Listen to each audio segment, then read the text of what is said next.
दिन काम से घर लौटता है और अपनी पत्नी को मरने का नाटक करते हुए देखता है और इसके तरह तरह के तरीके अनगिनत हैं। केवल अनुवाद करें, विशालकाय मगरमच्छ द्वारा सिर काटा गया और काले कपड़ों वाले व्यक्ति द्वारा गला घोंटा गया, यहाँ तक कि तीर से भी पूरी तरह छेद दिया गया। इस दिन तक जब वो आदमी घर वापस आया तो उसने देखा कि उसकी पत्नी खून से लथपथ जमीन पर पड़ी थी। शंग, चाहे कितना भी चिल्लाया जाए, कोई असर नहीं हुआ। इसने उसे इतना डरा दिया कि उसने तुरंत एम्बुलेंस बुला ली। नहीं सोचा था कि आगे पत्नी अचानक फिर से सामान्य हो गई। आदमी ने यह देखा तो तुरंत अपना मुंह खोल दिया। जल्दी ही वह हर दिन ऐसा सहन नहीं कर सका, इसलिए पत्नी से भीख मांगी कि वह फिर से मरने का नाटक न करे।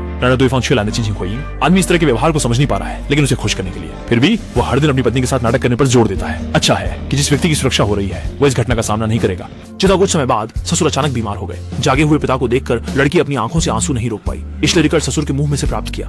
जानते हैं, पत्नी जब छोटी थी उसकी मां की दुर्भाग्यपूर्ण मृत्यु ने उसे आघात पहुंचाया और अब आदमी को पूरी तरह समझ में आया कि क्यों पत्नी हर दिन अलग अलग तरीकों से मरने का नाटक कर रही थी। असल में यह इसलिए था क्योंकि वह उससे बहुत प्यार करती थी। अचानक के जाने पर आदमी ने यह सब जारी न रखने का फैसला किया। कुछ समय बाद एक दिन पत्नी जैसे ही दरवाजा खोलकर कमरे में आई, उसने देखा कि पति खून की उल्टी करके जमीन पर लेटा है। इससे वह तुरंत डर गई। वह तुरंत पास गई और बार बार नाम पुकारने लगी। तब अगला ही क्षण ओनी सोपे सो।